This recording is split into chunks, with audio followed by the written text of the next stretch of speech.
Hola, hola, bienvenidos, ¿cómo están? En el video de hoy vamos a hablar acerca de las lecturas del mes de enero. Para mí fueron 10 libros diferentes, muy variados, de escritores de diversos lugares del mundo, diversos estilos diferentes, como van a ver en el video de hoy.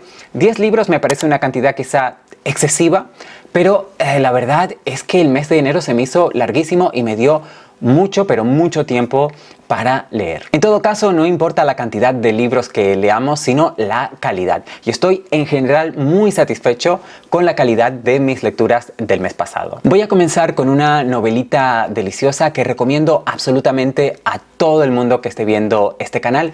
Es un libro que muchos de ustedes ya conocerán, habrán oído hablar de él porque tuvo bastante fama hace algunos años. Se trata de la novela El amigo de la escritora estadounidense Sifrik Nunes. Esta es una novela que explora, entre otras cosas, es una novela muy breve, pero que contiene mucho, y entre otras cosas explora la relación entre una mujer, una escritora, y un perro, un gran danés, que ella hereda después de la muerte inesperada de un amigo íntimo. Un hombre que tuvo una gran influencia en la vida de esta mujer, según vamos descubriendo a lo largo de la novela. El amigo es una novela que trata de temas muy sensibles, de la amistad, de la intimidad, pero sobre todo del duelo, del vacío, de la tristeza que sentimos cuando fallece alguien muy cercano a nosotros, alguien con quien teníamos una relación muy íntima, como es el caso de esta escritora, narradora, protagonista de la novela. El amigo es una de las lecturas más conmovedoras que he hecho en los últimos tiempos. La prosa de Nunes es elegante y nos conmueve. El lector, por lo menos yo, me sentí en todo momento conectado de manera muy profunda con todos los personajes que aparecen en esta breve, lindísima novela. La escritora del amigo, Sigrid Nunes, se ha hecho famosa sobre todo en los últimos años a raíz de la publicación de esta novela, pero es una escritora con una larga trayectoria, con muchas novelas y otro tipo de libros también que me gustaría ir descubriendo poco a poco. Y uno que me llamó inmediatamente la atención fue su libro de memorias literarias Sempre Susan, sobre la relación de Nunes con la escritora, ensayista, intelectual estadounidense Susan Sontag. Resulta que Sigrid Nunes en su juventud fue novia del único hijo de Susan Sontag y llegó a vivir en la misma casa con Sontag y con su hijo. Nunes nos hace un retrato íntimo de la gran intelectual, de la gran escritora, ensayista americana Susan Sontag, pero contado a través de su propia experiencia personal, de su propia relación con Susan. Ella entra en la casa para trabajar para Susan, después se enamora de su hijo y se establece una relación muy íntima entre los tres, como es obvio, de tres personas que viven en una misma casa durante muchos años. Lo que tenemos en este libro pues es una mirada muy personal, muy particular sobre la vida, tanto profesional como personal y literaria, claro está, de Susan Sontag, y también vemos muy claramente la influencia que Sontag tuvo sobre la propia Nunes. Yo de Susan Sontag he leído algunos ensayos, pero también es famosa por haber escrito novelas. Su ambición era la de ser una gran novelista. Según el criterio de Nunes, que la conoció también, Sontag nunca llegó a ser una gran novelista y eso le causaba grandes problemas, grandes conflictos internos, pero también en su relación con otras personas, incluida la propia Nunes, quien ya despuntaba como escritora de ficción. Sempre Susan me pareció un libro delicioso y de él salí con dos cosas claras. Número uno, volver a leer los ensayos de Susan Sontag, que hace tiempo que no leo, y sobre todo intentar entrar en su ficción, leer sus novelas para ver si el criterio de Nunes coincide con el mío y si es justa su visión de que Sontag fracasó, digamos, entre comillas, como novelista, si bien Nunes la ensalza como ensayista, que es la faceta más conocida durante su vida y hoy en día de la escritora Susan Sontag. El siguiente libro no tiene nada que ver con intelectuales neoyorquinos, pero sí con escritores. Se trata de la novela El ala izquierda del escritor rumano castellano Mircea Cărtărescu.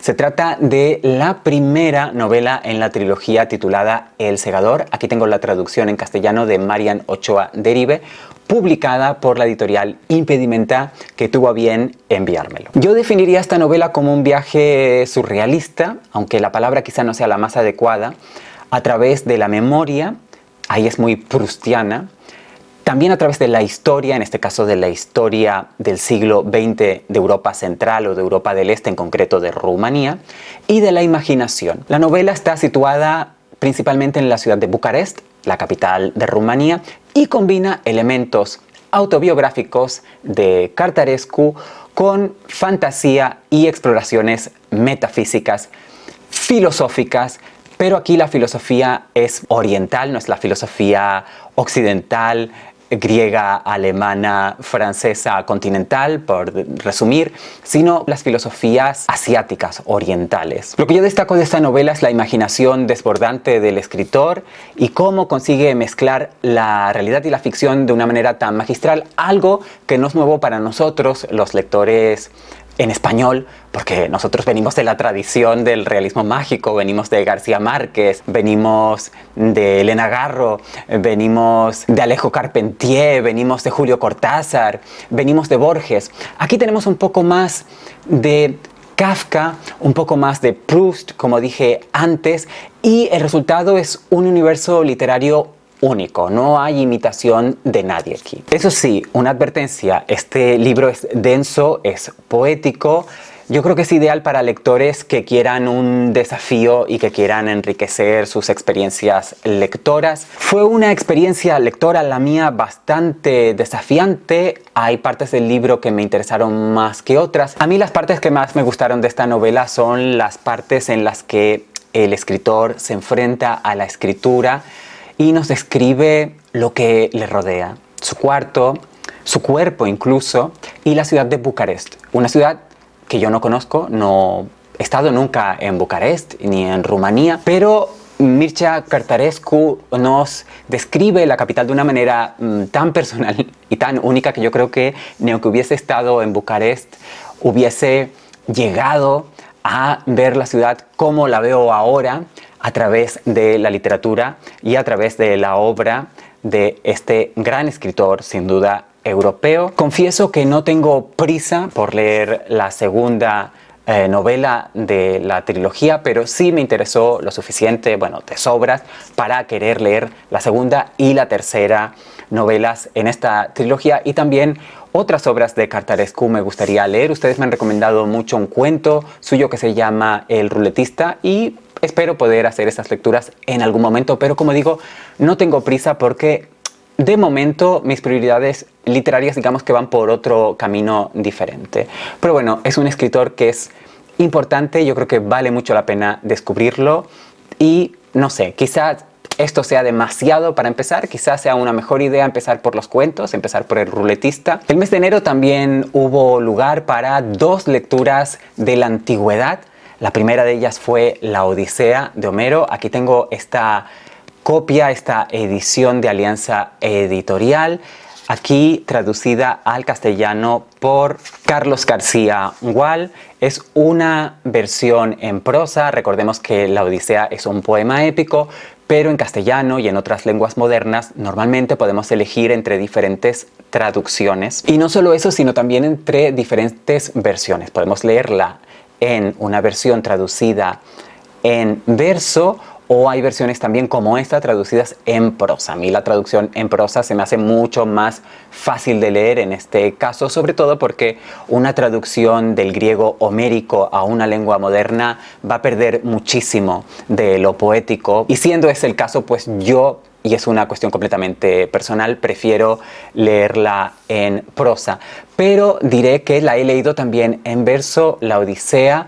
De hecho, combiné distintas traducciones. Lo que pasa es que esta fue la única traducción en castellano. Leí también algunas partes, algunos cantos, los cantos finales, en una traducción en verso al portugués, traducidos por Frederico Lourenço. Algunos de ustedes, sobre todo los brasileños o los portugueses que ven estos videos. Sé que algunos de ustedes me ven desde Brasil, seguramente conozcan o tengan acceso a las traducciones de Federico Lourenço, que es un gran clasicista portugués. Entonces yo combiné esta traducción con la portuguesa. También anteriormente he leído traducciones en inglés de la Odisea. En fin, no fue mi primera lectura. Lo que sí destaco de esta lectura de la Odisea es que por fin me he dado cuenta de algo que quizás era obvio anteriormente, pero no me había parado a pensar en ello. Y es que yo disfruto mucho más leyendo la Odisea que la Ilíada. Bueno, la Ilíada, como ustedes ya saben, y si no hay un video en el canal en el que me explayo acerca de la Ilíada va sobre los últimos días de la guerra de Troya. Bueno, y la Odisea es una historia completamente diferente, sucede cronológicamente después, pero eso no quiere decir que haya que leer la Odisea después de la Ilíada. Se puede leer antes o se puede leer la Odisea sin leer la Ilíada y viceversa. Esto es al gusto del lector. Bueno, en la Odisea lo que tenemos es el viaje de regreso a su patria, a Ítaca, del gran héroe de uno de los grandes héroes de la guerra, que fue Odiseo. El regreso a su patria, a su esposa Penélope y a su hijo Telémaco, que él dejó siendo un bebé y ahora ya es un adolescente o un hombre joven. A mí me gusta más leer la Odisea que la Ilíada porque aquí hay muchísimas aventuras, hay enfrentamientos con monstruos, con dioses, y hay la lucha de este hombre que de repente decide reunirse con su familia, aunque hace muchos años que no los ve. Y bueno, aquí se explica muy bien por qué ha tardado tanto en regresar a Ítaca, y somos testigos de ese viaje de regreso, de todas las aventuras, de todos los contratiempos y de todo lo que le sucede entre el final de la guerra de Troya y el regreso a su patria. Lo que ocurre, y hace muy interesante este poema épico, es que no está contado así cronológicamente, sino empezamos como por el medio y después el propio Odiseo les cuenta a unos personajes con los que se encuentra en el camino su historia hasta ese momento, y a partir de ahí la narración ya sí progresa de manera cronológica hasta su regreso a Ítaca. La Odisea de Homero, y hay que decir atribuida a Homero porque no sabemos si verdaderamente Homero escribió la Odisea, ni siquiera sabemos si Homero llegó a existir, pero bueno, la Odisea es un pilar junto con la Ilíada de la literatura universal. No voy a decir de la literatura occidental, sino de la literatura universal, de la literatura mundial. Pero la Ilíada y la Odisea no son los textos literarios más antiguos a los que hoy tenemos acceso. Hay un texto literario todavía más antiguo que hoy podemos leer, y se trata también de un poema épico, en este caso Gilgamesh. No sabemos quién lo escribió, es una obra anónima, pero es mucho más antigua que la Odisea y la Ilíada. Lo que ocurre es que Gilgamesh se descubrió o se redescubrió mucho más tarde. Entonces no ha podido influir tanto en la literatura como si han influido en los escritores clásicos, en los escritores del Renacimiento, incluso en los escritores contemporáneos, pues las obras de Homero. Pero el Gilgamesh es un poema mucho más antiguo. Este poema épico o epopeya narra las aventuras del rey de Uruk, Gilgamesh, y de su búsqueda de la inmortalidad junto a su compañero Enkidu. La epopeya de Gilgamesh es una obra monumental. Es una lástima que solo nos queden fragmentos, pero lo que tenemos es suficiente para poder leerla y poder entenderla. En la edición de Penguin Clásicos, que es la que yo leí, está todo muy bien explicado, con excelentes notas, y es una obra que, aunque suene a cliché decirlo, ha resistido el paso del tiempo porque trata de temas universales, actualísimos, no de temas de la antigüedad. Estos temas son la naturaleza humana, la amistad, la muerte, el amor y la búsqueda por el significado de la vida. No es de hoy, ni de ayer, ni del siglo XIX, ni del siglo XVI, sino de muchísimo antes, que el hombre, el ser humano, busca significado, busca saber para qué estamos aquí, y también busca trascender. Hay muchos libros de la antigüedad que tocan estos temas, por ejemplo el Génesis, y es muy interesante leer el Génesis y leer Gilgamesh. De hecho, yo recomendaría leer Gilgamesh primero y después leer o releer, porque asumo que ustedes ya todos han leído el Génesis de nuevo, y hacer comparaciones, y sobre todo comparar la historia del diluvio universal, porque hay diluvio universal, como ustedes saben, en el Génesis, pero también en el Gilgamesh, y hay que tener en cuenta que esta epopeya se escribió muchísimo antes que el Antiguo Testamento, es decir, que el libro del Génesis. Y esto a mí me parece fascinante.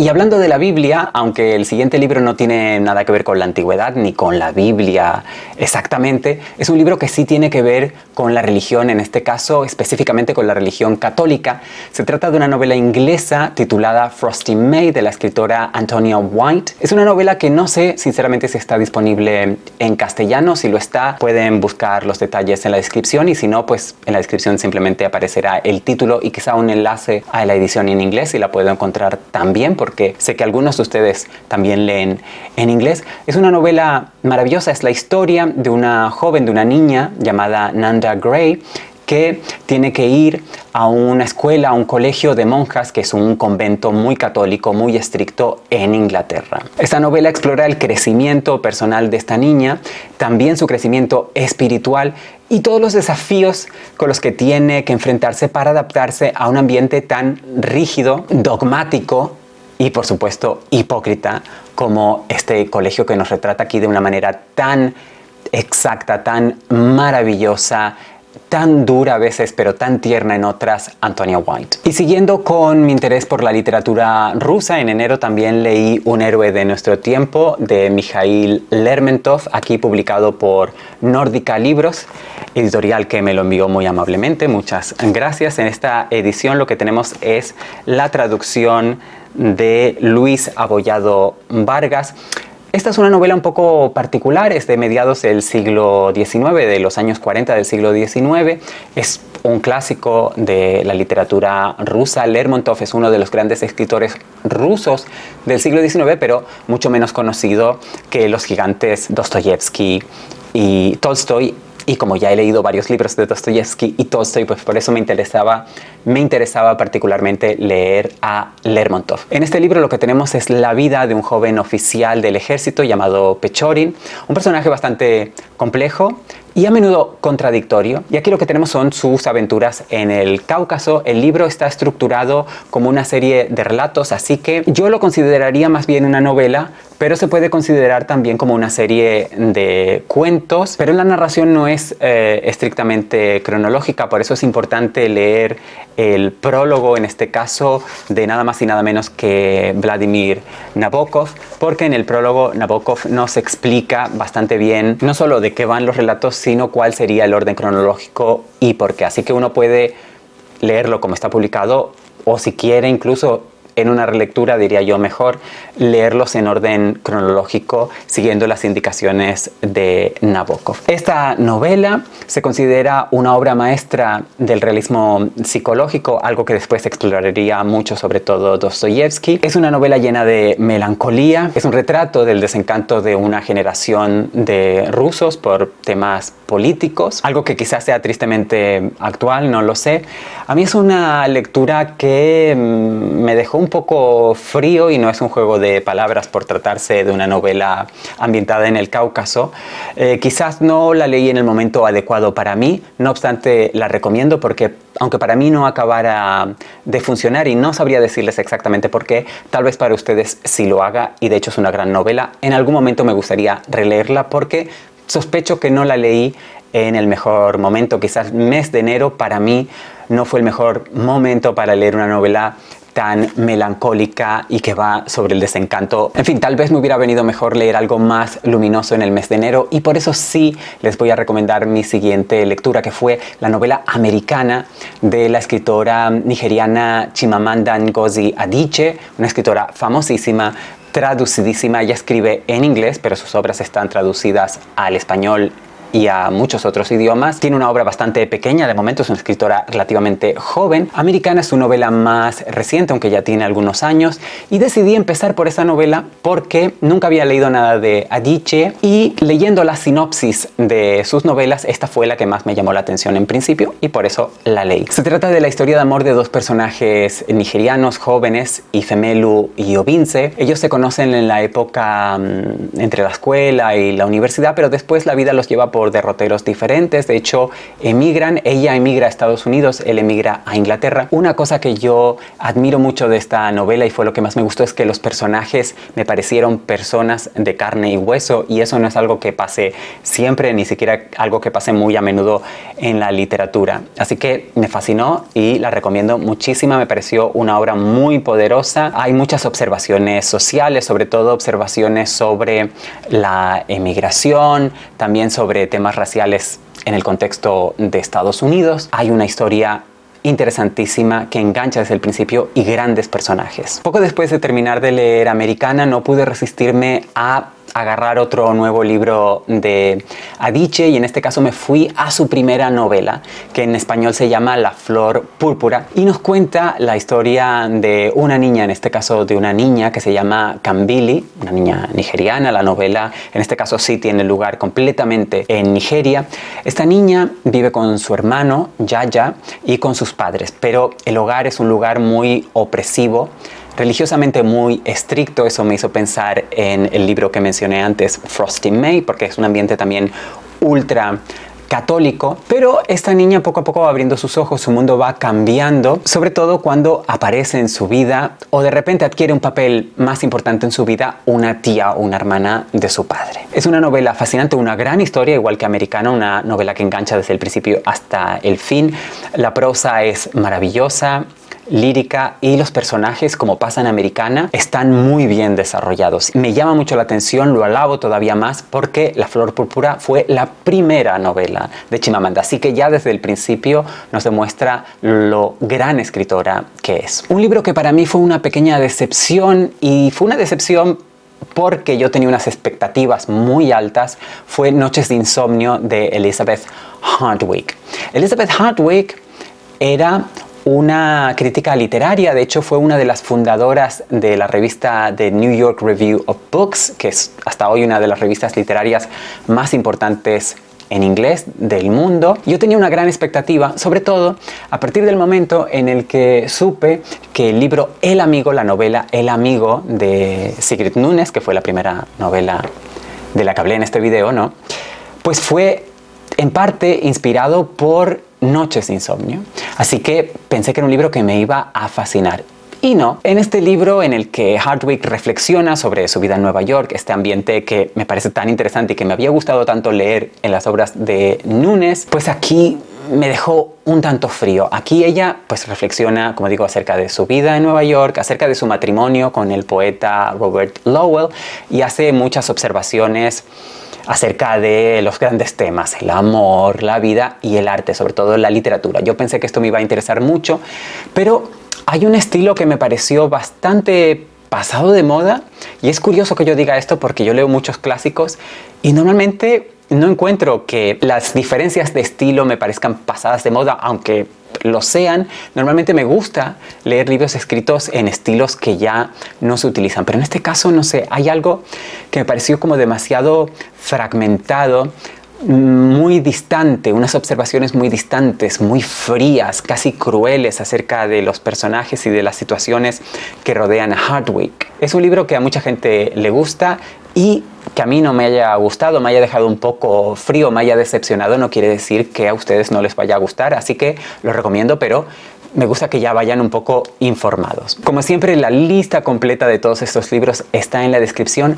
Comenten por favor mis lecturas, díganme si han leído algunos de estos libros, qué les parecieron, si los han leído, si están de acuerdo o en desacuerdo conmigo, y también, si quieren, compartan conmigo y con el resto de la comunidad los libros que leyeron durante el mes de enero de 2024. Muchas gracias, felices lecturas y hasta el próximo video.